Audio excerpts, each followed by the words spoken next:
Tourney time.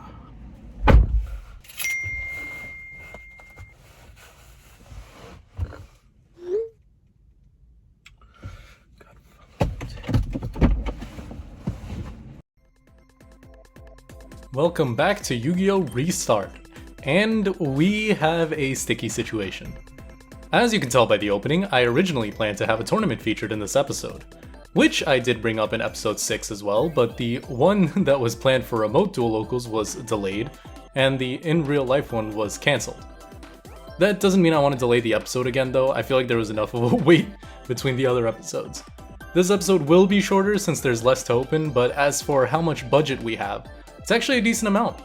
Our base $50 combined with $5 for Arc Rebellion, $8 for going 4-1 last episode, also like 50 cents left over from the last episode. This means that we have got $63.50, but we're only going to be spending about $37.50 of that to open the last few packs from our box of Phantom Rage, and have a larger opening for the episode after. Make sure to like and subscribe, use my TCG player link, Patreon, whatever other sellout stuff I gotta say to hope that I can maybe someday make just half of the money that I spent on this series.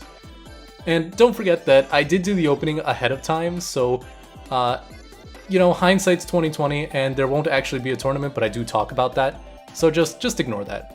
Alright, have fun! Yeah. Hey. Yeah. Hey.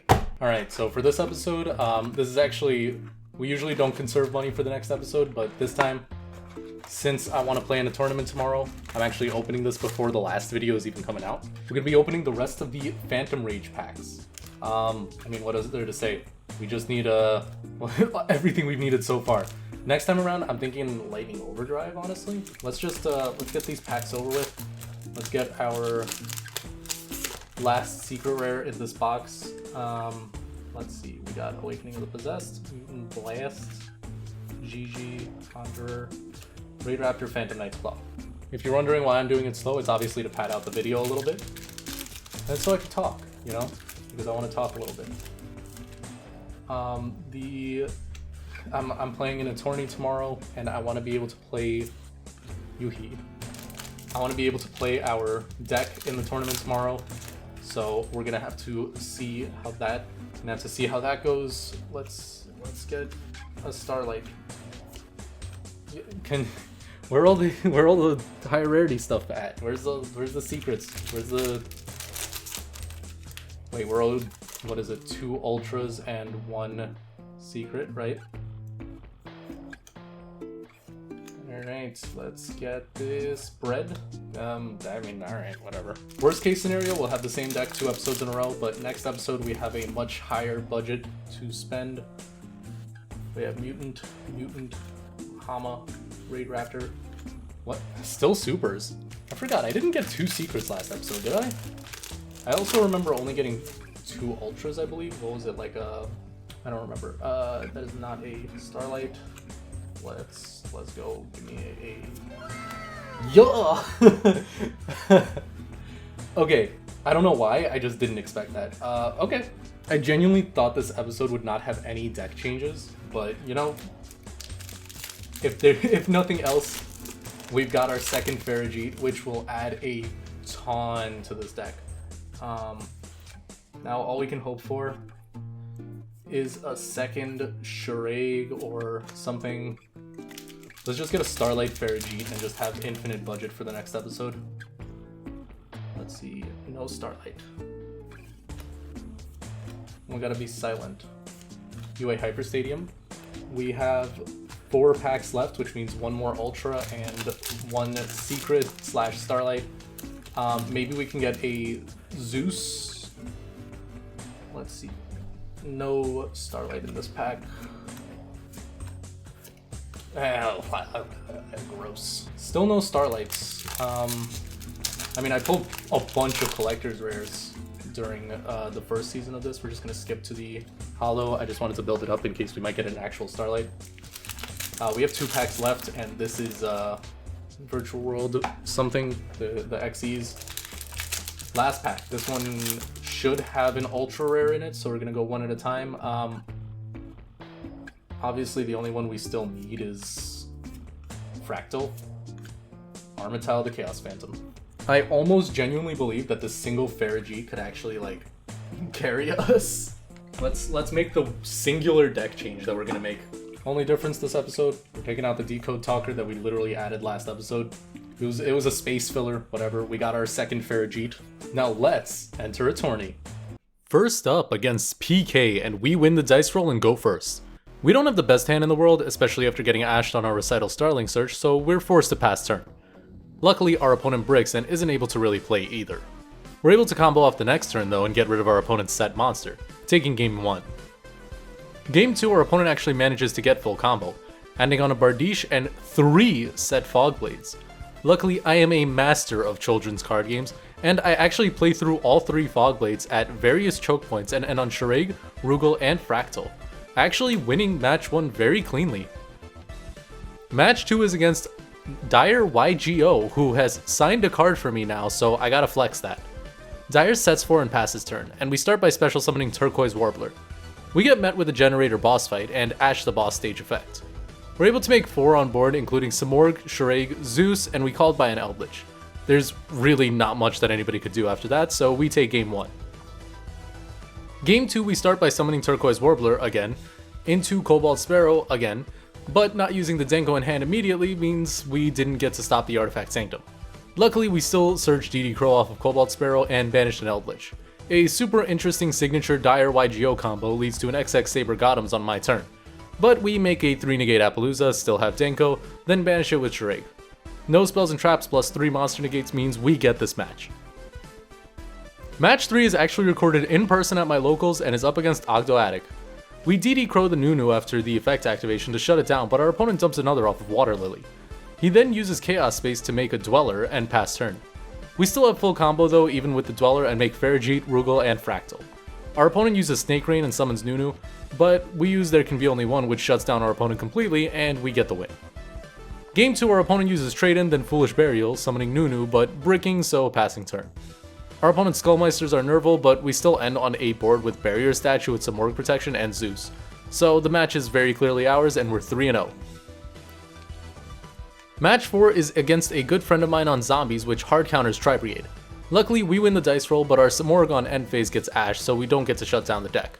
He wasn't able to do much though, so he ended on Link Karibo, and we added a DD Crow back to our hand off of Rugal. Our opponent uses Rivalry of Warlords, but with a Barrier Statue on board it doesn't matter much, and we get game 1.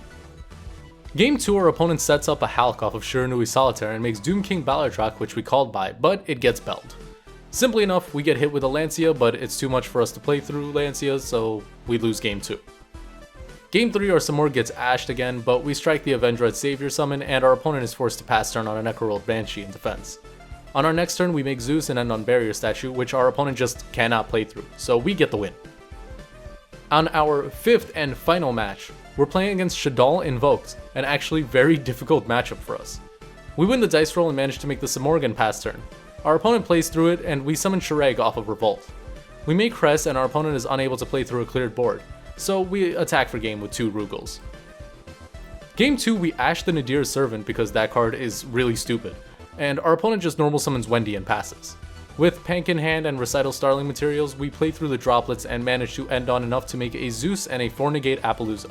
So obviously our opponent scoops, and we get our 5th and final match, very cleanly. So, 2 months. I've got a good amount of reasons, and whether or not you'll accept them, I'll lay them out before moving on to future plans. The issue and causes of delay are primarily financial. At the moment, my computer is running on 16GB of RAM, which is nerd talk for not enough to produce a video over 15 to 20 minutes long that's well edited. That's why this video is going to be on the short side this time around. Aside from that, clearly if I can't afford to just add an extra 16GB of RAM, I can't entirely afford this series as a whole. Sealed Only is super fun, like I'm not gonna lie, I do love it, but it's really costly. If I were to make it consistently every week, just 10 episodes would be more than a full week's salary for a working adult. I've actually sadly gotta say that I've sold almost every Yu-Gi-Oh card that I own personally, aside from my Charmers and my Tri-Brigades, just to make sure that I can continue to make this series. Don't take that as a complaint against me wanting to do the Yu-Gi-Oh restart thing though. If I didn't want to make it, I would have just cancelled it from the start. I genuinely enjoy it, and I actually do plan to hold on to the decks for the most part after this season is done. I'm still saying season because even though it's costly, I will probably keep it going, though with a delay after the season until I'm a bit more stable. But because of all the instability, also the lack of challenge at this point, I'm gonna make a few important announcements for everyone who waited. First of all, next episode, episode 8, will be the final episode of Feral Fangs. This isn't because I just want to end it here, but after numerous wins in a row, it's kind of getting a bit repetitive to just explain the Samor combo on camera, just to end either 4-1 or 5-0 every week. Like, hey, I like winning, but, you know, just winning non-stop is eh? Next reason is that instead of giving myself a financial boost starting with the next season, I'll actually be able to enter tournaments and not have to give myself the $20 bonus for going 5-0. Instead, I'll just get that in the tournament, along with facing more difficult and competitive opponents. My locals finally reopened for actual competitive play, so we're set to enter real events. That means that the last episode of the season, instead of being just a bunch of random matches, will actually be a tournament held at my local card shop, followed by a 1 vs 1 between my Charmers and my Tri-Brigades, so wish me luck for that one. The final thing, and the worst thing for me to say, is I originally said I wanted to build a collection of these decks, but unfortunately I just can't afford to keep around these expensive staples. Individual Yu-Gi-Oh cards are at a very high point right now, and I can't afford to just have hundreds of dollars laying around when I don't really even use them aside from the final episode of each season. I'm going to keep the Charmer Magistus cards, I'm going to keep the Tri-Brigades, but I want to have a bit more fun with building them personally when I'm not using them in the series. I'm probably going to just upgrade them with whatever they're missing, especially since Charmers, for example, are literally 2 to 3 cheap consistency cards like more Zoroarks or another Liliona or an Artemis, from competitive viability. I just want to play the decks instead of having them lay there. I have fun with Charmers, Magistus, I have fun with Bird Up. I want to be able to play them off camera. So to summarize, the next episode is going to be the finale of Feral Fangs. We've got a pretty hefty budget of $50 base, $26 left over this episode, and the extra $20 from going 5-0. All in all, we've got $96, which is gonna be pretty hefty, going into Blazing Vortex to get more kits, and hopefully a Bear Brum, I believe, that's in the set, right? Maybe? I think that might be a Lightning Overdrive. I might be wrong. And maybe one of the Tenki sets for a bit more consistency. I doubt I'm disappointing most people really, but I've definitely had a few stinkers from the community that flame me every video, so I'm okay with a few dislikes for how this one is ending. I still plan to go out with a bang after this season, and I plan to hone my Bird Up and Charmer Magistus decks to actually start doing better at more competitive events. Also, quick note, I made most of this video before my partnership with Your Playmat, so I didn't give a big announcement, but please go check out my other video detailing what I got and what they do. I genuinely love it, and I will make a better announcement of it in the finale.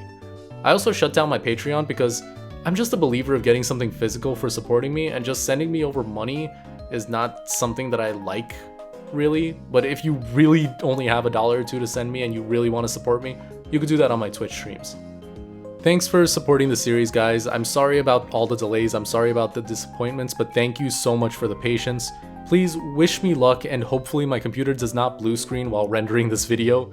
Have a great day and or night wherever you are, and goodbye.